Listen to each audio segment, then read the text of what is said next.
Shane Macneill, welcome to Tasty Humans. Thank you. Thank you, Sam. For everybody watching, just introduce yourself. Who are you? What do you do? My name's Shane Macneill, and I'm a chef currently at MayaBay. So, with the nature of the podcast, we always sort of start at the beginning. You know, we're of a similar age, as we were just sort of discussing. Yes. And so, how did you get into this? Well, I started work quite early. So I was like 11-year-old when I first started work. I was doing a paper round. Now, yeah, fun, you would imagine. But 11 years old, I just wanted to earn a little bit of money. And I was getting about £5 a week, which in today's currency, about 25 dirhams, you know. Yeah. And I just really enjoyed that whole thing around work itself. As long as you're enjoying what you're doing, then why not, you know? So obviously 3 years of delivering papers, British weather, you know, seeing the same milkman every morning for, you know, God knows how much time. I kind of fell into working in a very old pub in Worcestershire.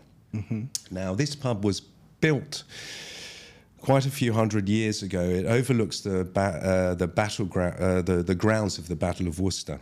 And it's a very beautiful part of Worcestershire, you know, rivers, streams, you know, small hills and stuff like that. A lot of agriculture. And I remember, you know, I was going in as a steward. So 14 years old, going into a pub as a steward, Irish. My family are Irish, so you know, kind of immigrants in England during the kind of 80s, late 80s, and I really enjoyed it. And I even remember the first Sunday, I was only working lunches because at dinner time the pub was closed for food, but just the whole situation with kind of setting up the kitchen, different characters. I mean, there was like a guy who was like a complete gambler and narcissist, and there was the family man chef, there was the drinker. So, you know, along with looking at all this really lovely homemade pub food, this is kind of 1989 now. I was really intrigued by the kind of people that were in the kitchen, you know, how they worked, how they created plates, what you know, we used to have guys dropping their pheasants that they had shot earlier on that day, and then I would see the guys hanging them for kind of 48 hours and then plucking the feathers and cooking them. And it was just so interesting. And I thought to myself, wow, I wanted to work as a ticket conductor on British Rail for some reason. I don't know. I did that for a week it was just a little bit weird. I wanted to go into the police, my father's ex-army. And I just fell into that. And it just made sense. And I really enjoyed it. So that's where it all started, you know. And so what got you to transition from it as like your sort of weekend job, you know, in the pub into full-time career? Well, as soon as I could do more shifts, I did more shifts, number one. I mean, I was the one who was kind of staying in, working on a Thursday, Friday, Saturday night, while all the boys were going to clubs like Crystal Rooms and listening to Cole Cox, who I met recently, and I spoke to him about that. Yeah, and I'd be listening to it on the radio in the kitchen. But I wanted to work. I don't know what it was. I mean, you know, our family has always worked very, very hard. Whatever they did, they really did things with a lot of integrity. It didn't matter what it was, whether it was being on the allotment and growing certain flowers and vegetables. You know, it was always done with a sense of integrity. So I really liked that. Do you think that comes from your dad's military background? Quite potentially. I mean, it goes back quite a long way. Yeah. So, you know, some of his brothers were in the army as well, and my mum was in the army as well. She did 10 years. Oh wow! As a cook. As a cook. Yeah. So super disciplined family. Yeah, you'd think so, wouldn't you? No, then. Well, yeah, at times, yeah, but Yeah. I guess in those days as well, there was like a real pub culture, Sam. Oh, you know, 100%. you Yeah, probably grew up in it as well. There was like, it wasn't the pub like the pubs today. The pub culture back then was. I don't know how to put it. Somebody was talking about it recently, but they were saying that it was just the place that they would meet. It wasn't just about the drinking and getting, you know, gnarled and wasted and, you know, kind of finding your way home like a crab. It was, you know, families and entertainment and, you know, these video games for the kids and live music. So, you know, we used to find ourselves 3 or 4 days a week down the pub, you know, and meeting with our cousins and things like that. And I think nowadays it's definitely different. I don't know. I feel like that. I grew up in. I left London in '88. And we moved up to Lincolnshire, and the rave era, the rave music. You know, as you're saying, Cole Cox, all of that. We were. I was 16, but we had. I had some elder stepsisters and stuff like that. We were embedded in that culture. Yes. And Lincolnshire was this sort of hub where you were about 100 miles from anywhere that did raves, clubs and stuff like that. But you're 100% right that we all circulated around this one pub called the Punch Bowl. And I remember that it was notorious. When I was, 14, 15, that's where they all were. And at 16, I was in there, 2 years underage and everything like this. But it was so like community based, like you said, you all went there, everyone's in there, such a great vibe, bit of music, rave culture, and then everyone's off in a car, here, there and everywhere. Right. And it has changed. Definitely. Yeah. But so what was the first restaurant you ever then what was the first moment you were like, right, this is going as a career? You were like, right, this is where I'm going now. I'm committing. Nobu Park Lane in 97. Oh, wow. Yeah. Okay. Yeah. It's quite a jump from a pub. Yeah, into well, Nobu. the pub led on to national diploma in hospitality. I'm very good at doing the wrong things, so I tick the boxes to do a hotel course rather than a kitchen course. But in the end, it worked out. Why did you do that? Well, I don't know. I just did it. If your passion was cooking, what made you? Did you think that the kitchen maybe was not the? No, it was human error. It was totally my misunderstanding, and I did a national diploma in hotel management, just purely because I don't know. I really don't know. I just ticked the wrong box. Fair enough. But it worked out very well. I mean, and things in life have a habit of doing that. You don't have to plan everything. 100%. Yeah, and more girls on the course, of course. It was very important in the 90s. It was fine. Yeah, it was nice. I like to mix with girls, and I have a lot of girls in the kitchen as well, ladies actually. So it's good, and it's good to kind of get used to that at quite a young age, especially in education. Because you go from being in education into the workforce. Yeah. And I think it's very different because you don't really have the teachers there to control what you're doing. Eventually, you're going to become the teacher. So being subjected to, let's say, working around, the females is really important. I really did enjoy it. I really enjoy it a lot. You're in Nobu. Yeah. And so how did you start in there? Commis chef, walked in, asked for a job. Just about to open. They needed staff, kitchen of 50, brigade of 50. And I got the job. And I started right at the bottom.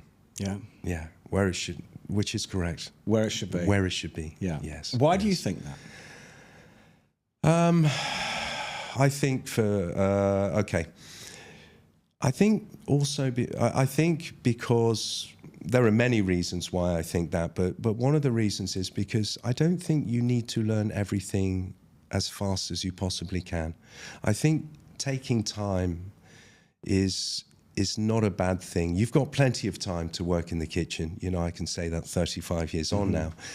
But, you know, that day in 97, that week, that year, you know, I kind of took it super slow and really tried to learn, let's say, the art of what Nobu saw as his vision to be where he is today. Let's face it, the guy's a fucking genius, man. Yeah. I mean, it really is. I mean, if you can aspire to do that, then fine, and it's not done in 5 minutes. It takes years and years. Also, being around Japanese, I think they like everything nice and slow. You'll cut the spring onions for a year. You'll wash the rice for a year or 2 years. You know, you'll stay in the background. You can't touch, you know, the anything that's done on the sushi bar. I think that was one of the elements of doing things slow. And also the fact that they like you to do it like that because they want you to learn it properly. And it just kind of made sense to me. And how long were you in Nobu for? I did like 11 and a half years, 12 years. Okay. Yeah, it was a lot of fun. I hit, what was it, Park Lane for about 2.5 years. And then they shifted me over to Ubon by Nobu, which was in Canary Wharf. That opened and closed, different partners, this, that, and the other. Then I moved on to Paris. I spent a year in Paris, and then on to Milan to work with the Nobu with Giorgio Armani. That was really exceptional. That was wonderful. And then on to Mykonos and St. Moritz in the winter. Mykonos in the summer, St. Moritz in the winter. Badrut's Palace in St. Moritz in the winter, and Belvedere Hotel in Mykonos in the summer. That was interesting. That was great. Yeah. That was sun and then snow in the winter. It was really cool. I was like 26 at that time, so I was Mykonos living is a the great dream, place. man. It's a beautiful place. It really is. How did you find transitioning away from London into Easy. I learned very fast that I'm not saving any money, and I don't want to work for nothing.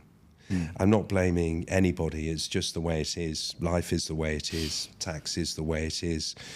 Transport costs are the way they are. Council tax, it's like that. And if you don't like it, it just made more sense for me to try and cut a better deal with, let's say, people within the same company that would take care of things for me, like accommodation.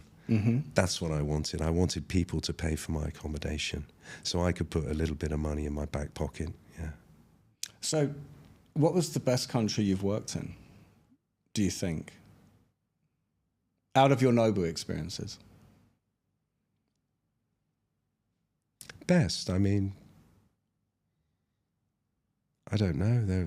They all have their amazing moments. I'll never forget any of the times that I had in any of those Nobus. I really won't. I'm really, I can kind of remember so much that went on during those periods, and everything was so special. It was about growing up and learning and making mistakes and making the same mistake again and fixing it and moving forward and fighting and arguing. I mean, there are so many emotional times during those periods as well. The best place, I mean, I must say that I thought Italy was very beautiful, and I did have a very good deal with the company there. So everything was taken care of. I just had to cook. That's nice. And that's what I want to go back to. Yeah. We'll get there. Yeah. I wanted to ask, so through the Nobu days, you've gone all the way from commis all the way up to what? Head chef? Head chef. Yes. How did you manage those transitions? Because I think that coming from my hospitality background, one of the things I think I've always found interesting was progressing up let's say in the venue management ladder, starting off right at the bottom, going all the way to general manager. And I think people like to hear what it's like to make those moves. You start managing your friends, for instance, and stuff like that. How did you manage going up that ladder? I really wanted to do it at a good pace. And I found the more time that you give, the more confident and the better you feel during your day. Okay, so our shift used to start at 10 o'clock. By 8:30, I was already in the kitchen. I was in the kitchen and I was setting up sections for maybe the tempura, setting up the grill. I used to work with a fabulous Australian chef who was the junior sous chef at that time, called Dave Selleck. And he loved to push, and he loved to drive people. I think people are important to have. The right people are important to have next to you. So he would drive, he would push. Wonderful family guy, and he believed in hard work and work hard, work smart. You know, a little bit of both. So I would go in early. I would be there at 8:30. I would already be filling up the tanks with oil for the tempura. I would be putting down the chopping boards, cooking the lobsters, setting up the line, and just getting on with the day. And then by the time the guys and girls arrived, I'm already 1.5 hours into my, processing for the day. So it just made it easy to continue. And splits were never splits. I never finished at 3 and came back at 6 and went to the pub for 2 hours and, ever thought of getting into trouble, coming back to work drunk and stuff like that. There's enough time after work to do things like that. Just the simple philosophy of what you give, you get back. And I think the people saw that, when your senior cook comes into the kitchen and he sees that you're already set up and ready to go and already, cleaning the scallops and Dover sole and, cooking the lobsters. It just makes his day quite, I guess, proud in some way that he's managed to nurture this young cook that, hopefully will go places later on. Well, when you finally became head chef, did you inherit the position, or were you taken to a new site with a promotion? I was taken to Paris with Nobu. My first experience outside of the UK with Nobu. I was taken to Paris with the Nobu company to work alongside a head chef. I was still I wasn't ready. I knew it.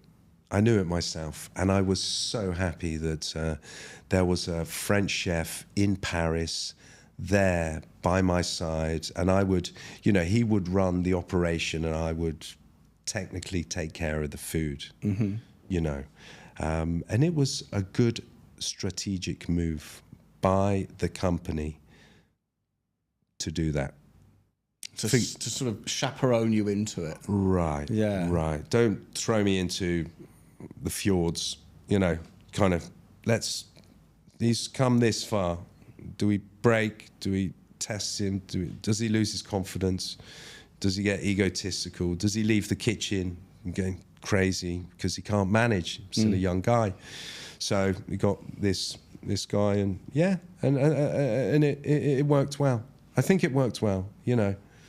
Maybe at the time I was kind of like, do I need it? And then I thought, well, yeah, I do. You got to put your ego to one side and understand that I'm not the investor. I'm not the person whose name is above the door. I'm just a pawn, on the board, and somebody needs to make those moves. And if they think it's correct, and that we can all benefit from it, then so be it.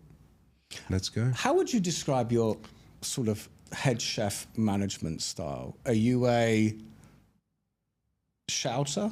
Are you a driver? Are you placid? And the reason I ask, as I said before we started filming, I recently had Troy Payne on, and he doesn't like to be called chef. He's extremely philosophical, and seems like the opposite of that stereotypical, let's say, celebrity shouty, F this and this and that. So how would you describe yourself in the kitchen? Oh, God. It's hard to put it down to kind of a few words, Samuel. There's so much that's happened. I've had moments where lost it. I've just said, cook, out, get out of the kitchen. I don't want to deal with you. I don't want to see you. Let's talk before you go home. I don't want you to go home thinking that you don't have a job tomorrow. That's not my point. But if you're not 100% ready, don't come in. It's better that you're not here in the kitchen. I've been there to take the staff out, on events. I'd say a little bit aggressive sometimes. Not to the point of any kind of contact, but certainly with words.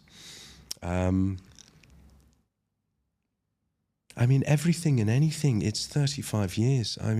I've had so many emotional fucking moments in those 35 years. I've had so many great moments at awards, where we've won or, we did quite well recently. I was thinking, bloody hell, last time I won something was a egg and spoon race, when I was a school kid. So there are just so many things that have happened. So these days, definitely I've improved my management. Now, being a good chef doesn't necessarily mean you're a good manager. That's for sure. Yes, yeah. Yes. But it's the same. I would sort of jump in.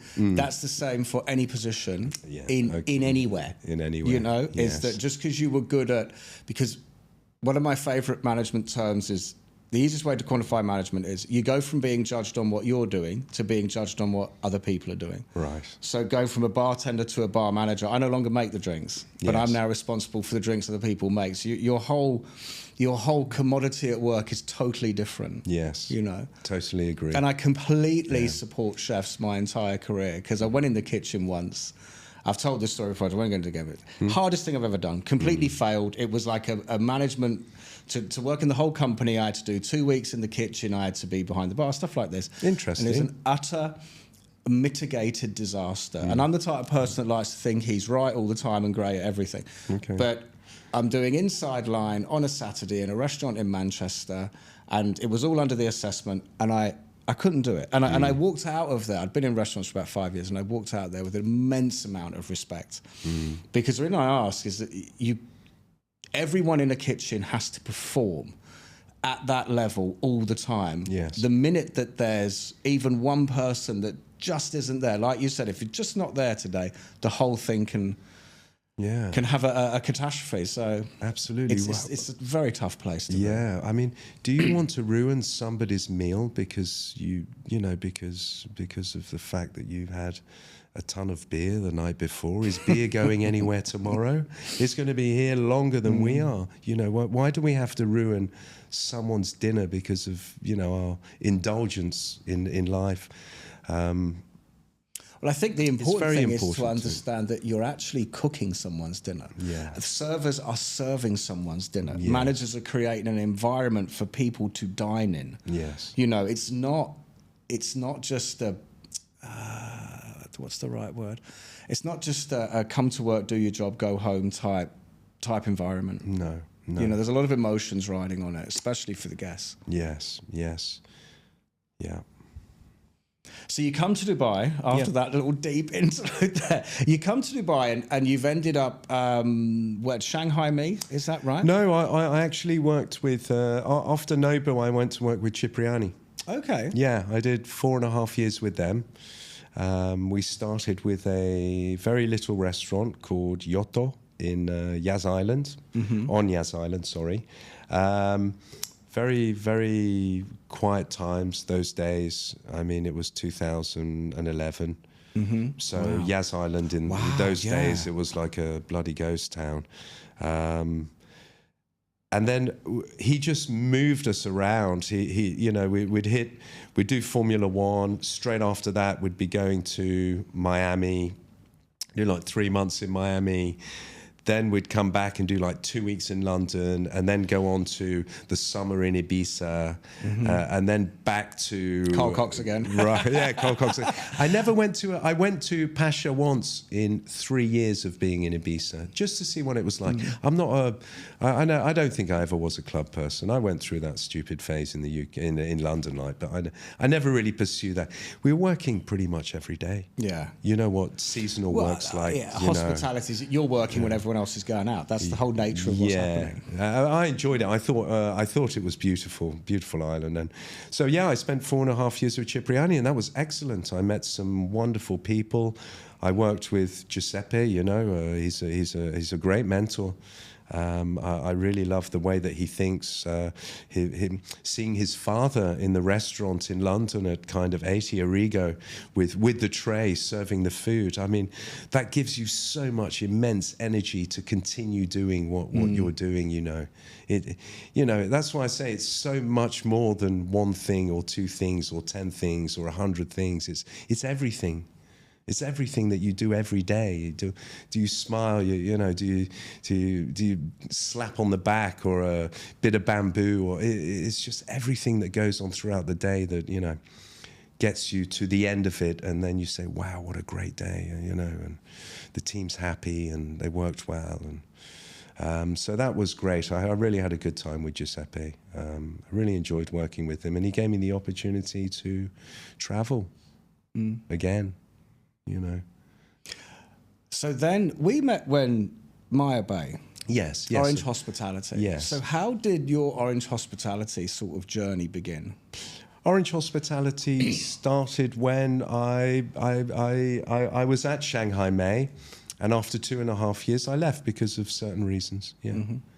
And by chance I spoke to a friend, and he said, "How's it going?" And I said, "Well, I handed my notice in today, so it's not going, and now I've got to go home and tell my wife, And he said, "Wow, that's okay. Don't worry. I have something for you." I mean, wow.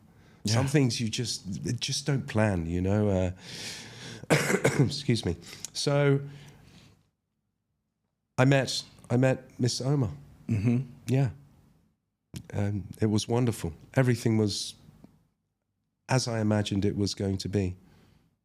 He's a brilliant guy, isn't he? I have to say. Yeah. I haven't seen him for a while, but for somebody so young, and I hope he doesn't mind me saying that, because when I met him, I think he was 29. Yes. And I was like, what he's doing is for that age, as you say, you hospitality, you start from the bottom, you work your way up, but this is a guy who has a real vision. Some people don't need to. Yeah, but creating proper, in-depth, his attention to detail on artwork, the brands themselves, and he's also very calm, which I've always found a very interesting personality trait from him. Yes, totally agree. Yeah. But so you come into MayaBay and sort of, what were you asked to do? What was the MayaBay? That's another franchise. Okay. I've been doing franchises pretty much all my life. It went from Nobu onto Nobu, Cipriani, then it went to Novikov, did 3.5 years in Novikov. Shanghai May wasn't a franchise then, probably will be quite soon, or is now. And then on to MayaBay. So I've consistently been doing the food that has already been somewhere else. Mm-hmm.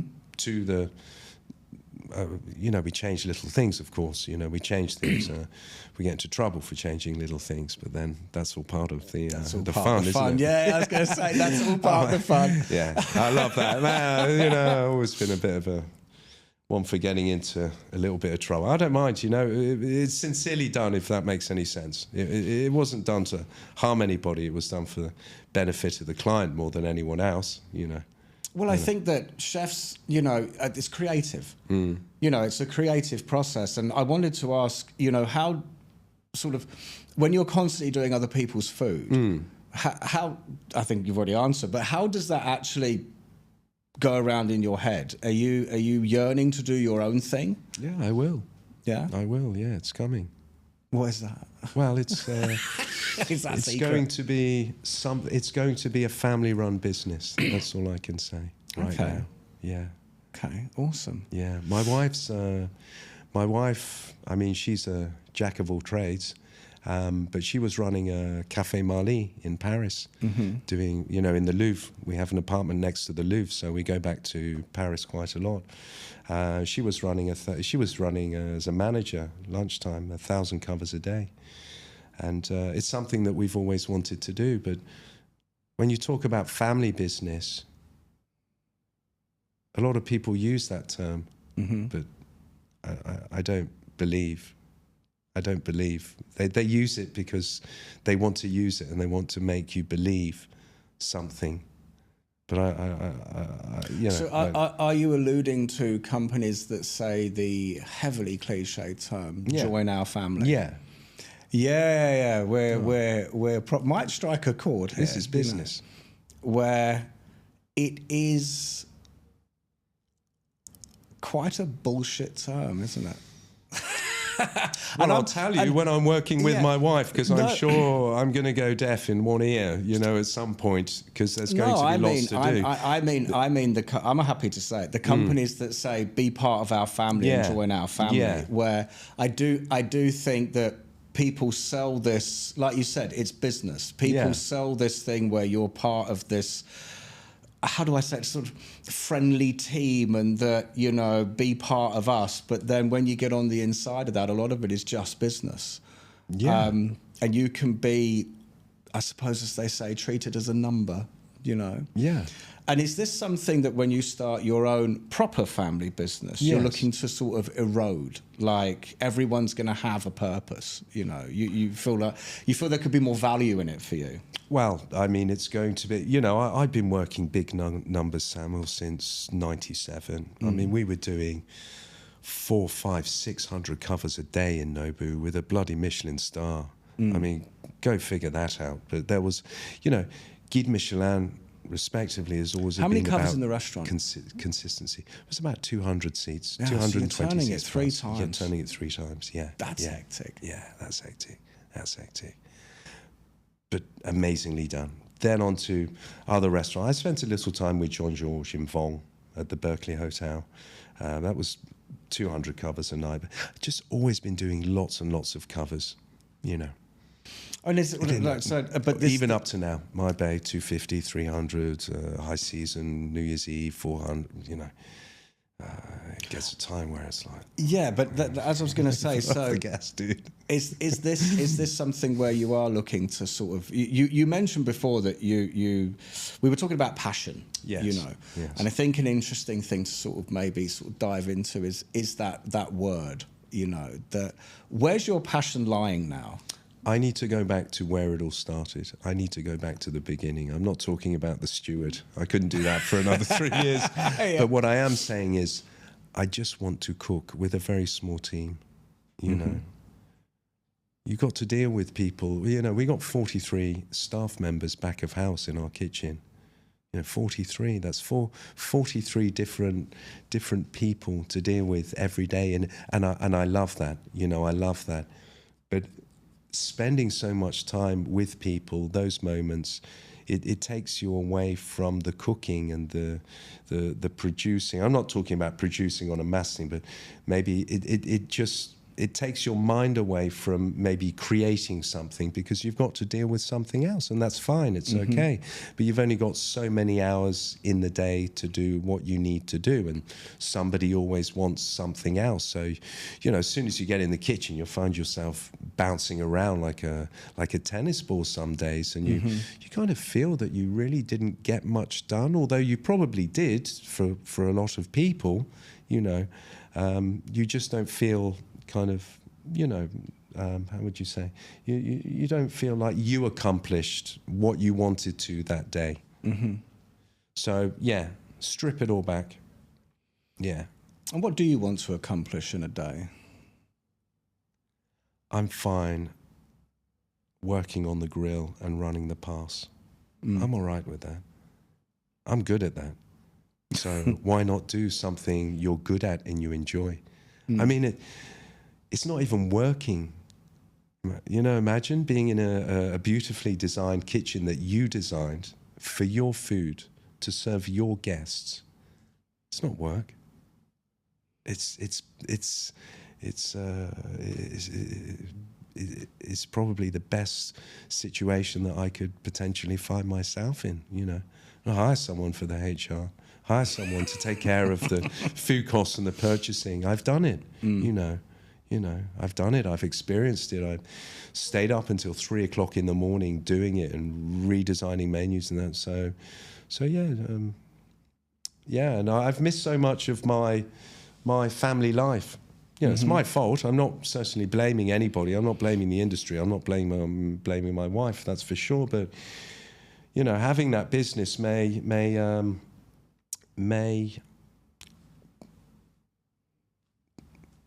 give us more time to spend together. You know, in that environment. You know, as well as at home. Hospitality, yeah, it does. Again, like I said earlier, you are at work when everyone else is socialising, which means you do exit large swaths of your social life over a sustained period of time. Yes.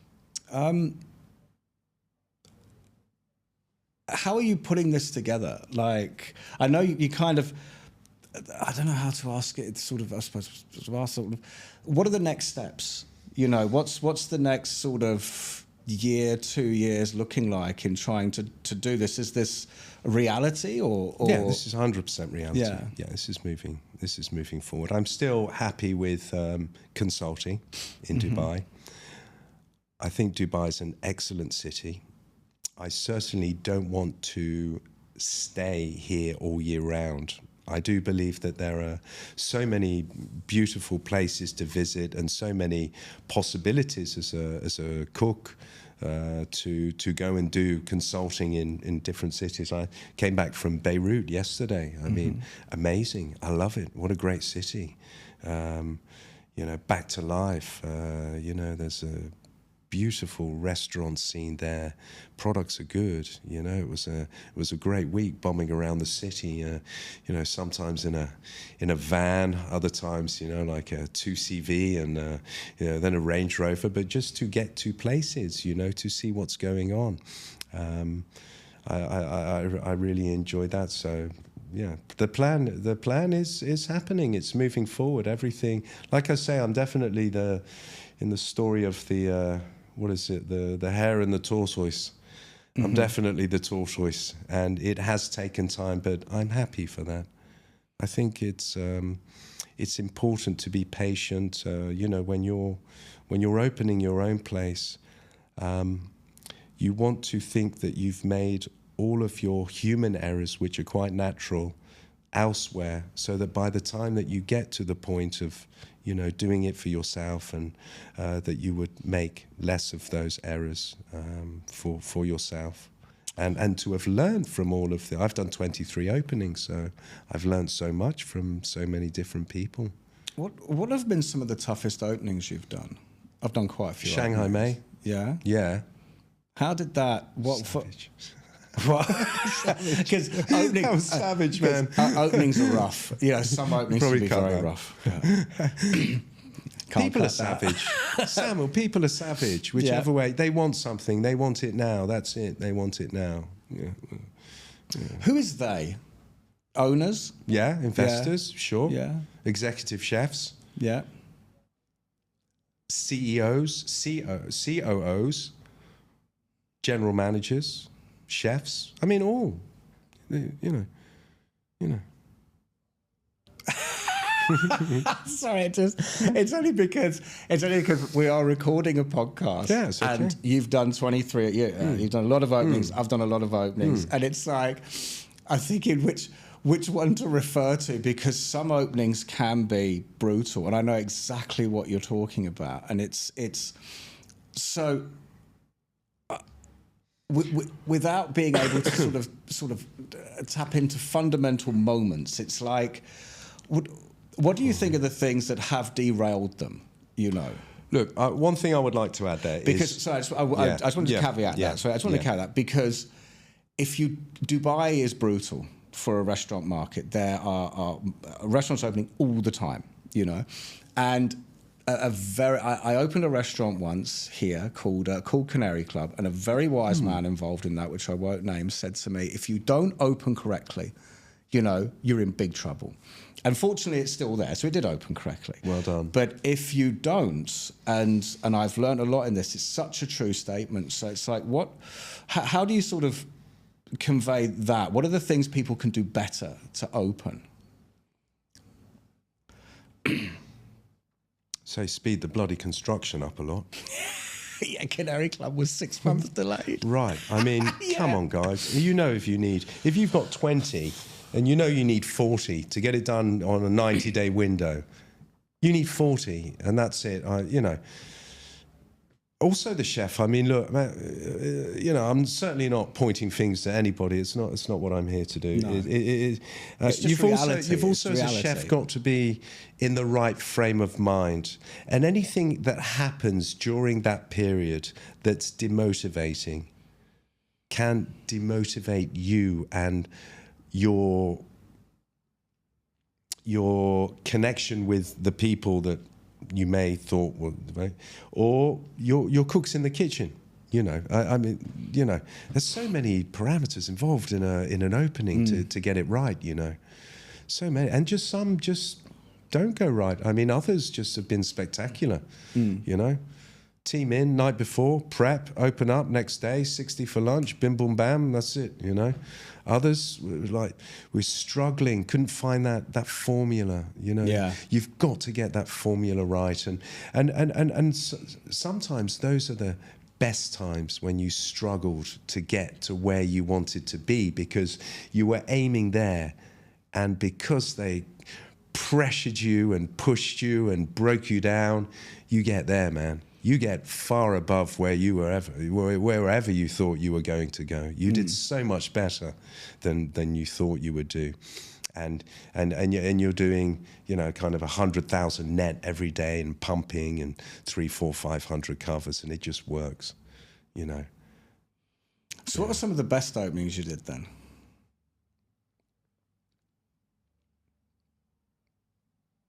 Novikov. Okay. I really like that concept. I don't know why on an international scale, it just don't know. I'd say people. Sorry about that. But people are hugely important. People are hugely important. People are literally what we do for a living. You've got to connect as well with each other. You've got to be honest with each other. When people start lying, it's a problem. It's not nice. So I think Novikov because of the food and the fish market, and it's really an excellent concept. And so many people have copied that, although he must have taken it from somewhere. He kind of, made it very beautiful and, but so many people have copied that. A lot here in Dubai. The fish market, the veg market, you had a few little restaurants here in 2010, 2012, 2015 that had those, but it was more local and, very down to earth and casual restaurants. And now it's a bling bling thing. And it's such a pain in the backside to set that market every day. It takes about an hour and a half. You got to have your head screwed on. You're looking at the concept people going, come on, it was hard enough before we had markets. In those I would never work again for anybody who does a fish market. No. It's a lot of work. You got to make the fish look beautiful. It sits on ice after 24 hours. You burnt the back of the fish, so you got to keep turning it over. Anyway, I mean, Novikov. I love the food. I thought the concept was excellent. It was super tasty. I really enjoyed that opening. I worked very well with a New Zealand chef called Jeff, my friend Jeff. Very good guy. He went back to New Zealand. Yeah. I always like to ask people in the industry here, what are your favourite places in Dubai? Where do you go to eat, relax yourself?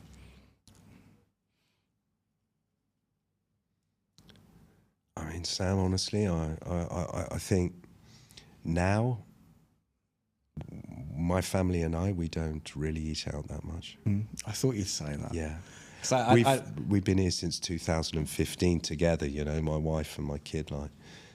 So we've seen all, and yes, it's good to go back as a chef and see how things have updated. And, recently we went to brunch for Zuma and we did the Koya thing for my wife's birthday and stuff. But it's an event for us because my wife's a very talented cook and I'm a chef. So we're quite happy to eat generally very good food at home. Do you struggle to go out and not be at work, if that makes sense? No, not at all. I turn off. You can? Oh, yeah. Straight away. Massively. Straight away. Yeah. Yeah. Yeah, I'm like that. As soon as when I leave a company, that's it. You'll never see me in the restaurant again. No, I'm serious. Yeah. You know, one of us has decided to close the door. Let's close it. There's 8 billion people in the world and hundreds of countries. Do we need to see each other again? Probably not, you know. I'm at the end of a telephone or I have my Instagram, which is about 100 posts since 2015. I'm not very good. But there's so much more to do, you know, with other people. You know, there's so many more interesting people to meet once you've met some people, you know. Yeah. I love your honesty, I do. But I'm not even trying to suggest there's anything dark behind it. I just think your philosophy is fantastic, which is, you know, one of the things I've always thought about the hospitality trade that I thought has always been a little bit sad is that you transition through so many different venues. You've always got your little best friends in those venues, and then you leave, and then suddenly you just do this. And there are people that you thought you would know forever that you simply, one of you leaves, and then they're gone. And I just like the way that you put it. It's like, fine, you know, like move on, go to the next one, you know, because there's a lot more fascinating individuals out there. Absolutely. And I think one of the reasons I kind of got to that stage was because it kept happening. If you look at it, it started in London, then moved to Paris, then on to Milan, then St. Moritz in the winter and Mykonos in the summer, then, you know, and on and on and on and on. So it's always about closing one door and opening another, essentially, and looking, you know, Mr. Cipriani used to say, okay, we need to get the menu ready by Monday. There's your area in the kitchen. Do you need any equipment? Go out and buy it. Boom. By Sunday, we were ready. That's what it's about. It's about making things happen, you know. Well, whatever, beg, borrow, steal, you know, take whatever you got to, you know, but make it happen. And yeah, it's a philosophy that I believe. You got to work hard. You got to put in the hours. You got to scream, cry. You know, you got to fail. You've got to win trophies, get results. You got to lose colleagues along the way. It's just you got to keep going. You got to keep going for yourself, and also you know, a lot of chefs have people following them as well. So I've got quite a loyal team, but I generally don't do things like that. Cooks should decide by what management are in front of them. You know, for example, one restaurant, you know, I got, they phone me up and say, man, you know, you took the staff. I didn't take the staff. They left you because of your management. Don't pick up the phone and call me and tell me that I'm the problem. You're the problem. You need to look at yourself. If you treat people disrespectfully, you know, all the time, you can have moments, Sam, but you want to generally take care of your cooks. What are you trying to? You're trying to build something. But if you're constantly, they don't want to be around you. They don't care losing a month's, 2 months' salary. They're going to leave you. And so marriage as well, you know, it doesn't happen there. So about you're spending so much time together. That's what I say about the family statement earlier on, which is everyone has to build this family, and then you work hard to do that. Things go down behind the scenes. You leave. And then people get surprised when the family that you work so hard to build want to go with you. Yes. You know? Yes. You're 100% correct.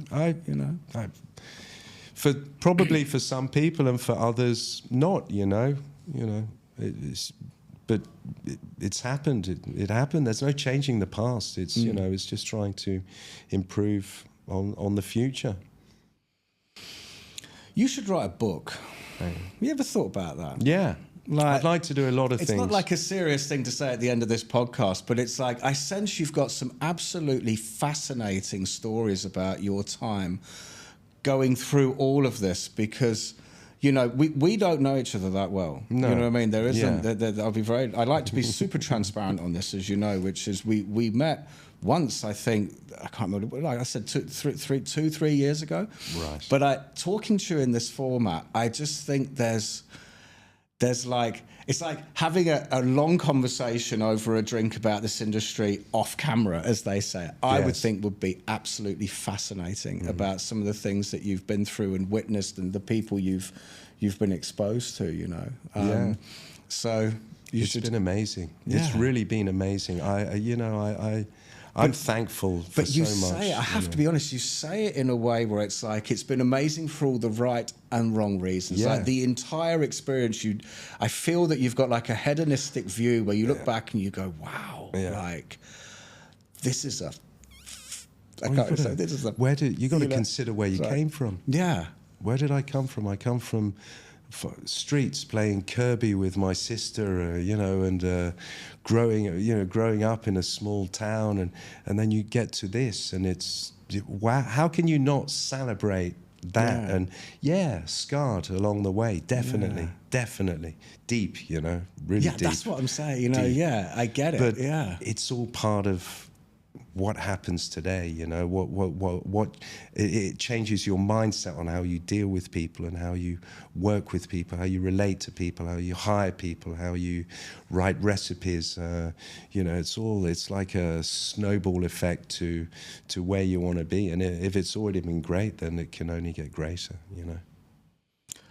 Well, you know, I normally ask, you know, if there's one thing you want to leave on the table, you know, like if there's one thing you say to people that are looking at you and thinking, yeah, I want to be a top chef, because you are, like the places you've worked at, the countries you've worked in, and obviously the experiences you've had. If you've said some amazing things, I've got to be honest. Thanks. And if there's just one more line that you want to leave, what would that be?